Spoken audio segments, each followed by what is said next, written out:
चली श्रद्धा। चारों को फांसी दो, फांसी दो, फांसी दो, चारों को फांसी दो, फांसी दो, फांसी दो, हत्यारों को फांसी दो। लखनऊ में छत से धक्का दिया गया।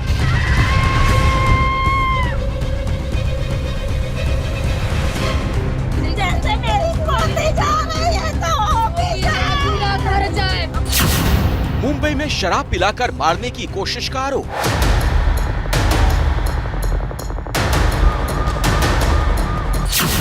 झारखंड में चाकुओं से गोद कर मार डाला।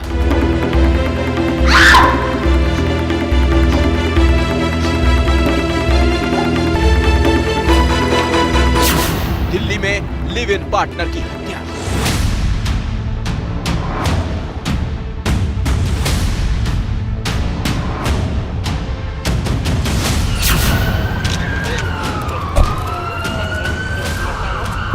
दिल्ली हो, मुंबई हो, आगरा हो या मथुरा, हर जगह बेटियां हो रही हैं शिकार।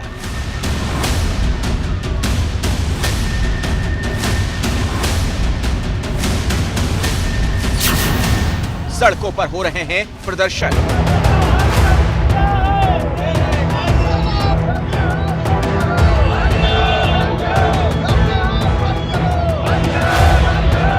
इंसाफ के लिए उठ रही है आवाज।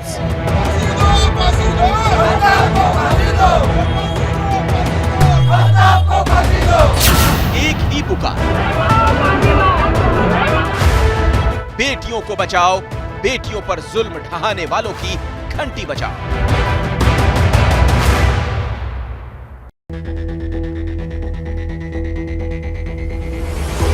नमस्कार, स्वागत है आपका एबीपी न्यूज में। मैं अखिलेश आनंद हूं। अब आप देखेंगे जनता की आवाज को मंच देने वाला शो घंटी बजाओ। घंटी बजाओ के जरिए जनता से जुड़े मुद्दों की हम गहनता से पड़ताल करते हैं। और आज घंटी बजाओ में जिस विषय की चर्चा होगी उसका सीधा संबंध आधी आबादी से है। उनसे है जो किसी की पत्नी, किसी की बहन, किसी की मां और किसी की बेटी हैं। आखिर क्या वजह है कि जिस देश में यत्र नार्यस्तु पूजयन्ते रमन्ते तत्र देवता कहा जाता है, वहां सबसे ज्यादा असुरक्षित महिलाएं ही हैं। कितना बड़ा पाखंड है कि बात तो हम नारियों की पूजा की करते हैं, लेकिन उन्हें वो सम्मान भी नहीं दे पाते जहां देश की हर महिला महसूस करे। तो आज घंटी बजाओ में बात सिर्फ आफताब श्रद्धा की ही नहीं होगी, बल्कि देश के विभिन्न हिस्सों की कुछ ऐसी कहानियां और भी आपको दिखाएंगे। आज देश कर रहा है पुकार, बेटियों को बचाओ सरकार। आखिर बेटियों के खिलाफ अपराध कब रुकेंगे? आज आप बेटियों पर जुल्म ढाने वालों के खिलाफ 8422840000 पर घंटी जरूर बजाइए, क्योंकि बेटियों को सुरक्षित जिंदगी ही बेहतर समाज की गारंटी है।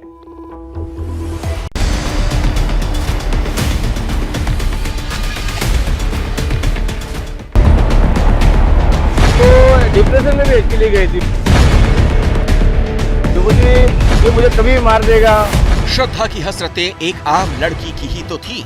वो परिवार बनाना चाहती थी, वो एक खुशहाल जिंदगी जीना चाहती थी, लेकिन उसे कहां पता था वो एक दरिंदे से मोहब्बत कर बैठी है। उसे कहां अंदाजा था कि जिस मोहब्बत का वो हिस्सा बनना चाहती थी वो उसके टुकड़े टुकड़े कर डालेगा। आफताब और श्रद्धा की जितनी कहानी सामने आ रही है वो बता रही है श्रद्धा नर्क में जिंदगी बिता रही थी। उसने इस नर्क को जितना स्वर्ग बनाने की कोशिश की, उतना वो मौत के दलदल में फंसती गई। यह है वो तस्वीर जो अब सामने आई है। तस्वीर में चेहरे से लेकर गले तक मौजूद चोट के निशान सारी कहानी बयां कर रहे हैं। नाक से लेकर गाल तक सिर्फ खरोंचे हैं। ये लाल निशान श्रद्धा के शरीर पर उस वक्त आए थे जब वो आफताब के साथ रिश्ते में थी। श्रद्धा की चोट वाली ये तस्वीर उसके एक दोस्त ने दी है। दावा ये कि श्रद्धा के शरीर पर चोट के निशान इसलिए हैं क्योंकि आफताब ने श्रद्धा को बेरहमी से पीटा था। तस्वीर दिसंबर 2020 की बताई जाती है। श्रद्धा और आफताब की मुलाकात मई 2019 में हुई थी और ये तस्वीर दिसंबर 2020 की है, यानी आफताब के साथ रिश्ते में रहने के करीब 1.5 साल बाद की तस्वीर। तो खाली बोलते नशा करता है, नशे में रहेगा, हमेशा मारते रहता है, गला दबाने की कोशिश करता है मुझे। और लड़की लोग से ज़्यादा बात करता है, लड़कियों को घूमता फिरता ज़्यादा है, गाड़ियों का बहुत शौक है उसको घूमने फिरने का लड़की लोग को लेके, बस इतना है एक्चुअली। श्रद्धा आफताब के गुस्से का बार बार शिकार होती रही। ये हैं डॉक्टर शिव प्रसाद शिंदे, जिनके पास श्रद्धा 2020 में इलाज के लिए आई थी। सुनिए उनकी जुबानी श्रद्धा के दर्द की कहानी। काफ़ी तेज़ गर्दन का दर्द और पीठ का दर्द के कारण आई थी, जिसके कारण उसको मूवमेंट्स में मुश्किल हो रहा था। जस्ट वो पेन का कंप्लेंट कर रही थी, लेकिन उसका कारण उसने हमें नहीं बताया। मुझे जहाँ तक रिकॉल है, उसको एडमिशन के समय आफताब था उसके साथ। अब देखिए ये व्हाट्सएप चैट। ये व्हाट्सएप चैट श्रद्धा पर आफताब की हैवानियत का सबसे बड़ा सबूत है। एबीपी न्यूज को मिली ये एक्सक्लूसिव व्हाट्सएप चैट नवंबर 2020 की है, यानी श्रद्धा के दिसंबर में अस्पताल में भर्ती होने से ठीक पहले की। ये वही चैट है जिसमें वो बता रही है कि कल क्या हुआ था और वो क्यों नहीं आ सकती। तो इसमें आप देख सकते हैं, इसमें लिखा है कि and I won't be able to make it today because from all the beating yesterday I guess my BP is low and my body hurt. Energy नहीं बची है बेड से उठने की। और साथ ही श्रद्धा वालकर अपने टीम लीडर से माफी भी मांग रही है और ये कहती है कि also I need to make sure that move out today. Sincerely apologies for the trouble I have cause to you and the way it impact work. तो जैसे कि श्रद्धा खुद भी ये बताने की कोशिश कर रही है कि जो मेरे झगड़े की वजह से मैं नहीं आ पा रही हूँ और इसका हमारे काम पर असर पड़ रहा है, इसके लिए मैं माफी चाहती हूँ। ये व्हाट्सएप चैट बता रही है कि श्रद्धा कितनी परेशान थी। श्रद्धा के दूसरे दोस्त लक्ष्मण नडार बताते हैं श्रद्धा को मार दिए जाने का डर था। एक बार ऐसा भी झगड़ा हुआ था जब उसने मुझे व्हाट्सएप पे ऐसा मैसेज करके बोला कि प्लीज यहाँ मेरे घर पे आ जा, मुझे बाहर लेके जा, अगर आज रात को मैं इसके साथ घर पे रही तो ये मुझे मार डालेगा। ऐसा भी झगड़ा हुआ है उनके बीच में और हम दोस्तों ने मिलके उसको उसके घर से उस दिन बाहर भी निकाला था। ऐसा ही बयान श्रद्धा का दूसरा दोस्त राहुल भी दे रहा है। तो बोले मेरे को डर है, मुझे कभी मुझे जान से मार देगा, वैसा बोलने लगी। एक्चुअली मुझे डर है, इसने 3 से 4 बार मुझे मारा, मुझे गला दबाने की कोशिश किया और मुझे ये डर है मुझे मार के भी ये मेरे को घर में बंद रखता है। उसका एफआईआर भी है उसके अंदर। वो घूमता 2-3 लड़कियों कांटेक्ट में भी रहता है, मेरे को घर के अंदर मारते रहता है। यानी श्रद्धा रिश्ते में आने के बाद से परेशान थी। आफताब नाम का दरिंदा उसे पीटता था, उसे जान से मारने की धमकियां देता था। पुलिस तक मामला भी पहुंचा, लेकिन श्रद्धा एफआईआर कराने से बचती रही। यही वजह है अब श्रद्धा के पिता विकास के पास आंसुओं के सिवा कुछ नहीं बचा है। वो यही सोचते हैं काश श्रद्धा ने इतना बर्दाश्त नहीं किया होता, अपना दर्द साझा किया होता। अब उन्हें उम्मीद है कि उनकी बेटी के कातिल को सजा मिलेगी। अब देश भर में श्रद्धा के लिए प्रदर्शन हो रहे हैं। उत्तर प्रदेश का वाराणसी हो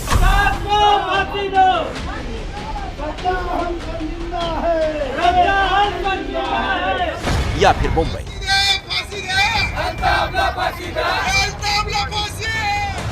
हर जगह श्रद्धा के इंसाफ की मांग की जा रही है। लेकिन सबसे बड़ा सवाल ये, उन लड़कियों का क्या जो इस तरह की हिंसा का शिकार हो रही हैं? क्यों कानून ऐसी घटनाओं को रोक नहीं पा रहा? क्यों पुलिस अदालतें नाकाफी साबित हो रही हैं?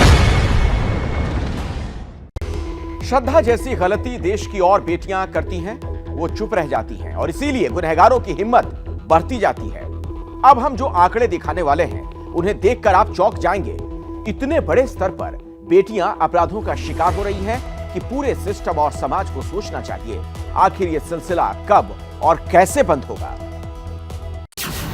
नाम गुलशाना, उम्र 22 साल, दिल्ली में मर्डर। दिल्ली के सरिता विहार इलाके में एक लिविंग पार्टनर की हत्या का मामला सामने आया है। 11 नवंबर को एक घर में गुलशना नाम की महिला का शव मिला। जांच में सामने आया कि गुलशाना के लिविंग पार्टनर राहुल ने ही उसकी गला दबाकर हत्या कर दी थी। झगड़ा सिर्फ 5,000 रुपए के लेन देन पर शुरू हुआ था। हैरत की बात यह है कि 1 साल की बच्ची के सामने ही उसकी मां को मार डाला गया।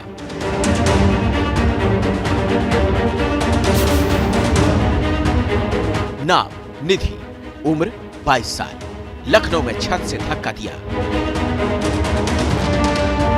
जिस तरह दिल्ली में श्रद्धा के मर्डर से सनसनी है, वैसी ही सनसनी उत्तर प्रदेश के लखनऊ में निधि की है।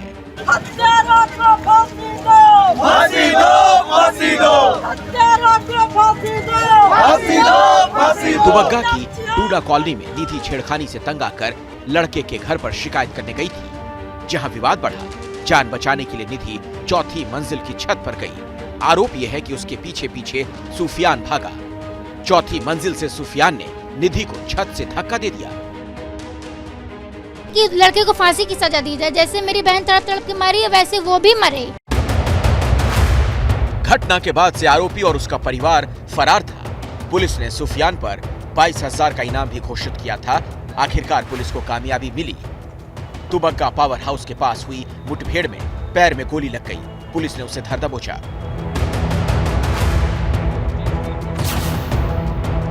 नाम प्रियांगी, उम्र 21 साल, मुंबई में जान से मारने की कोशिश।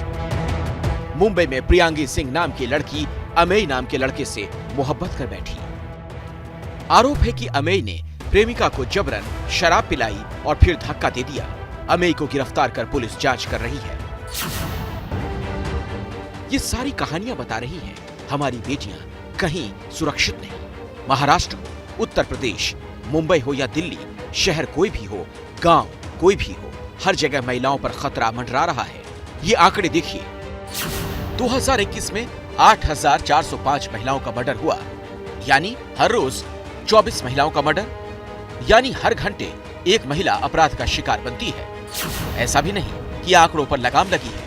2021 में 8,405 महिलाओं का मर्डर हुआ, 2020 में 8,002 महिलाओं का मर्डर हुआ, 2019 में 8,641 महिलाओं का मर्डर हुआ। महिलाओं के प्रति अपराधों के आंकड़े आपको चौंका देंगे। 2021 में महिलाओं के प्रति अपराध के केस थे 4,28,278, यानी हर रोज 1173 केस दर्ज किए गए, यानी हर घंटे महिलाओं के खिलाफ 49 केस दर्ज किए जा रहे थे। इसी तरह बलात्कार के केसों में देखें तो 2021 में देश में 31,677 केस दर्ज किए गए, यानी हर रोज 87 बलात्कार के मामले। प्रति घंटे 4 रेप किए जाते हैं।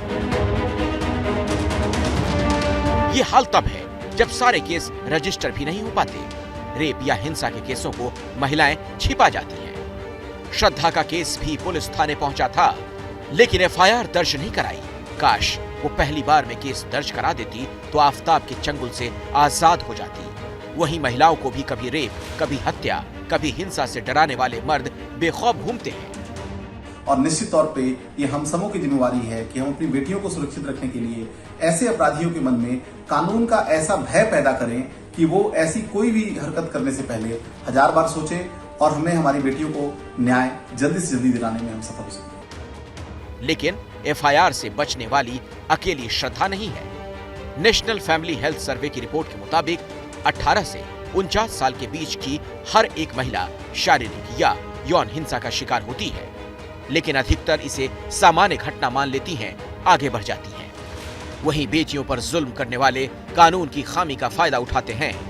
आप अगर देखेंगे तो चाहे वो निर्भया का मामला हो, चाहे अभी किरण नेगी के मामले में बलात्कारियों को रिहा कर दिया गया, उन्हें बरी कर दिया गया सबूतों के अभाव में, ऐसे जितने भी मामले आप देखेंगे कि 8-8, 10-10 साल तक ये मामले कानून में, कोर्ट में और कचहरियों में पेंडिंग रहते हैं और उसके बाद भी कई बार अपराधी में बाइज्जत बरी हो जाते हैं। तो निश्चित तौर पे कहीं ना कहीं ये एक ऐसा मोमेंट है जिसमें एक वकील होने के नाते मुझे और इस पूरे सिस्टम को इंट्रोस्पेक्शन की जरूरत है। वकील अलख आलोक श्रीवास्तव जिस आत्मचिंतन की बात कर रहे हैं, उसकी जरूरत सिर्फ न्यायपालिका को नहीं बल्कि समाज को भी है। आखिर किस तरह से बेटों को बड़ा किया जा रहा है और किस तरह बेटियों को दबाया जा रहा है। जब तक बेटियों को बराबर का हक और कानून की सुरक्षा नहीं मिलेगी, तब तक इस तरह दरिंदे बेटियों को मारते रहेंगे, बेटियां डरती रहेंगी।